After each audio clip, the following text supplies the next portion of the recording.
ابو سفیان رضی اللہ عنہ نے خبر دی کہ قریش کے قافلے کے ساتھ وہ ان دنوں شام میں مقیم تھے۔ یہ قافلہ اس دور میں یہاں تجارت کی غرض سے آیا تھا، جس میں حضرت صلی اللہ علیہ وسلم اور کفار قریش میں باہم صلح ہو چکی تھی، صلح حدیبیہ۔ ابو سفیان نے کہا کہ قیصر کے آدمی کی ہم سے شام کے ایک مقام پر ملاقات ہوئی اور وہ مجھے اور میرے ساتھیوں کو اپنے ساتھ قیصر کے دربار میں بیت المقدس لے کر چلا۔ پھر جب ہم ایلیا بیت المقدس پہنچے تو قیصر کے دربار میں ہماری بازیابی ہوئی۔ اس وقت قیصر دربار میں بیٹھا ہوا تھا، اس کے سر پر تاج تھا اور روم کے امراء اس کے ارد گرد تھے۔ اس نے اپنے ترجمان سے کہا کہ ان سے پوچھو کہ جنہوں نے ان کی یہاں نبوت کا دعویٰ کیا ہے، نسب کے اعتبار سے ان کے قریب میں سے کون شخص ہے؟ ابو سفیان نے کہا کہ میں نے کہا میں نسب کے اعتبار سے ان کے زیادہ قریب ہوں۔ قیصر نے پوچھا تمہاری اور ان کی قرابت کیا ہے؟ میں نے کہا رشتے میں وہ میرے چچا زاد بھائی ہوتے ہیں۔ اتفاق تھا کہ اس مرتبہ قافلے میں میرے سوا بنی عبد مناف کا اور آدمی موجود نہیں تھا۔ قیصر نے کہا کہ اس شخص ابو سفیان رضی اللہ عنہ کو مجھ سے قریب کر دو، اور جو لوگ میرے ساتھ تھے اس کے حکم سے میرے پیچھے قریب میں کھڑے کر دیے گئے۔ اس کے بعد اس نے اپنے ترجمان سے کہا کہ اس شخص ابو سفیان کے ساتھیوں سے کہہ دو کہ اس سے میں ان صاحب کے بارے میں پوچھوں گا جو نبی ہونے کے مدعی ہیں۔ اگر یہ ان کے بارے میں کوئی جھوٹ بات کہے تو تم فوراً اس کی تکذیب کر دو۔ ابو سفیان نے بیان کیا کہ خدا کی قسم اگر اس دن اس بات کی شرم نہ ہوتی کہ کہیں میرے ساتھی میری تکذیب نہ کر بیٹھیں تو میں ان سوالات کے جوابات میں ضرور جھوٹ بول جاتا جو اس نے حضرت صلی اللہ علیہ وسلم کے بارے میں کیے تھے، لیکن مجھے تو اس کا خطرہ لگا رہا کہ کہیں میرے ساتھی میری تکذیب نہ کر دیں، اس لیے میں نے سچائی سے کام لیا۔ اس کے بعد اس نے اپنے ترجمان سے کہا اس سے پوچھو کہ تم لوگوں میں ان صاحب کا نسب کیسا سمجھا جاتا ہے؟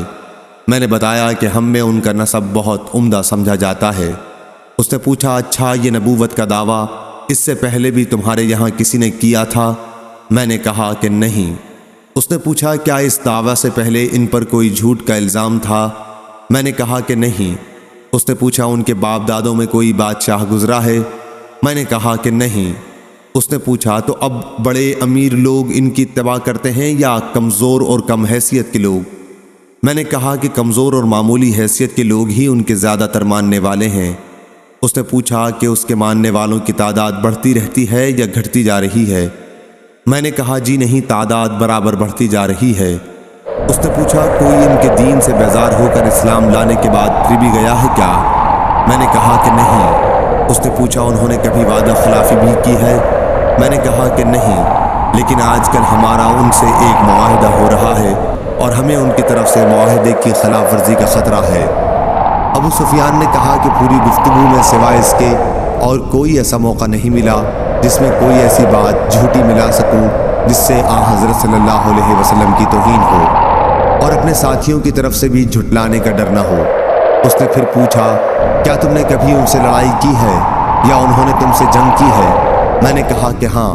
اس نے پوچھا تمہاری لڑائی کا کیا نتیجہ نکلتا ہے؟ میں نے کہا لڑائی میں ہمیشہ کسی ایک گروہ نے فتح نہیں حاصل کی، کبھی وہ ہمیں مغلوب کر لیتے ہیں اور کبھی ہم انہیں۔ اس نے پوچھا وہ تمہیں کن کاموں کا حکم دیتے ہیں؟ کہا ہمیں وہ اس کا حکم دیتے ہیں کہ ہم صرف اللہ کی عبادت کریں اور اس کا کسی کو بھی شریک نہ ٹھہرائیں۔ ہمیں ان بتوں کی عبادت سے منع کرتے ہیں جن کی ہمارے باپ دادا عبادت کیا کرتے تھے۔ نماز، صدقہ، پاک بازی و مروت و وفا، عہد اور امانت کے ادا کرنے کا حکم دیتے ہیں۔ جب میں اسے یہ تمام باتیں بتا چکا تو اس نے اپنے ترجمان سے کہا ان سے کہو کہ میں نے تم سے ان کے نسب کے متعلق دریافت کیا تو تم نے بتایا کہ وہ تمہارے یہاں صاحب نسب اور شریف سمجھے جاتے ہیں، اور انبیاء بھی یوں ہی اپنی قوم کے اعلیٰ نسب میں پیدا کیے جاتے ہیں۔ میں نے تم سے یہ پوچھا تھا کہ کیا نبوت کا دعویٰ تمہارے یہاں اس سے پہلے بھی کسی نے کیا تھا؟ تم نے بتایا کہ ہمارے ہاں ایسا دعویٰ پہلے کسی نے نہیں کیا تھا۔ اس سے میں یہ سمجھتا ہوں کہ اگر اس سے پہلے تمہارے یہاں کسی نے نبوت کا دعویٰ کیا ہوتا تو میں یہ بھی کہہ سکتا تھا کہ یہ صاحب بھی اسی دعوے کی نقل کر رہے ہیں جو اس سے پہلے کیا جا چکا ہے۔ میں نے تم سے دریافت کیا کہ کیا تم نے دعویٰ نبوت سے پہلے کبھی ان کی طرف جھوٹ منسوب کیا تھا؟ تم نے بتایا کہ ایسا کبھی نہیں ہوا۔ اس سے میں اس نتیجے پر پہنچا کہ یہ ممکن نہیں کہ ایک شخص جو لوگوں کے متعلق کبھی جھوٹ نہ بول سکا ہو وہ خدا کے متعلق جھوٹ بول دے۔ میں نے تم سے دریافت کیا کہ ان کے باپ دادوں میں کوئی بادشاہ تھا، تم نے بتایا کہ نہیں۔ میں نے اس سے یہ فیصلہ کیا کہ اگر ان کے باپ دادوں میں کوئی بادشاہ گزرا ہوتا تو میں یہ بھی کہہ سکتا تھا کہ نبوت کا دعویٰ کر کے وہ اپنے باپ دادوں کی سلطنت حاصل کرنا چاہتے ہیں۔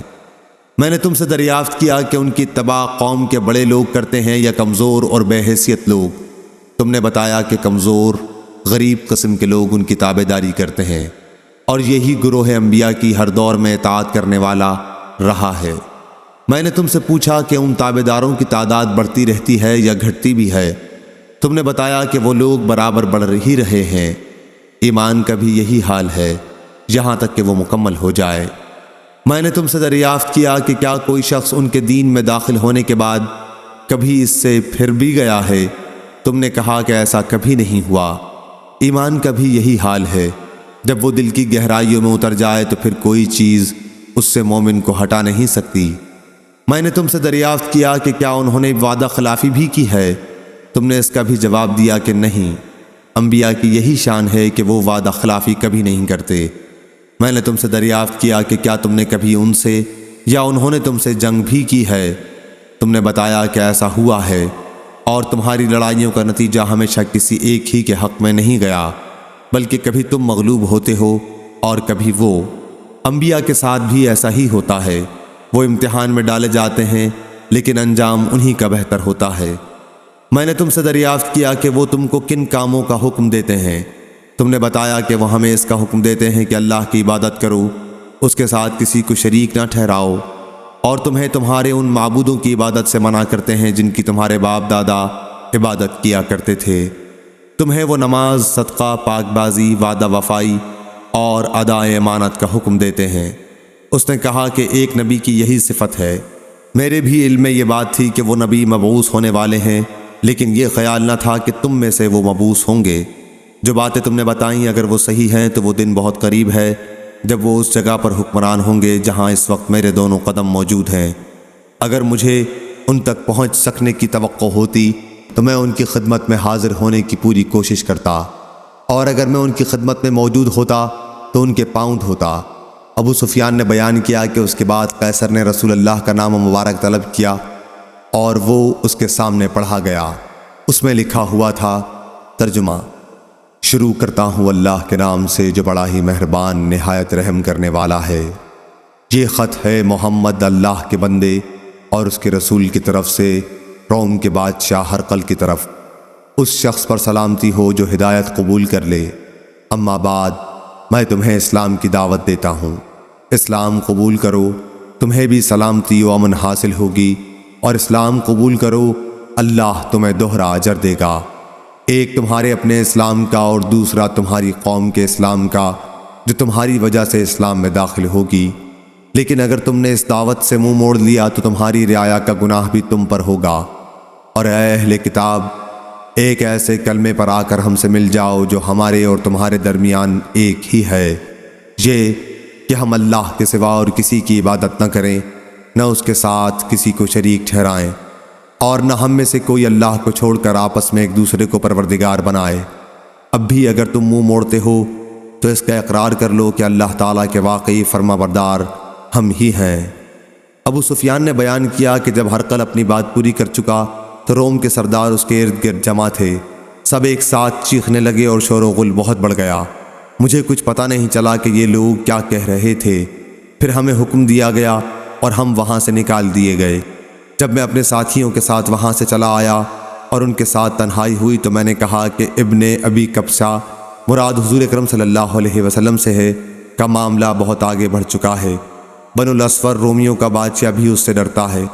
ابو سفیان نے بیان کیا کہ اللہ کی قسم مجھے اسی دن سے اپنی ذلت کا یقین ہو گیا تھا، اور برابر اس بات کا بھی یقین رہا کہ حضرت صلی اللہ علیہ وسلم ضرور غالب ہوں گے، یہاں تک کہ اللہ تعالیٰ نے میرے دل میں بھی اسلام داخل کر دیا، حالانکہ پہلے میں اسلام کو برا جانتا تھا۔ صحیح بخاری حدیث نمبر 2941۔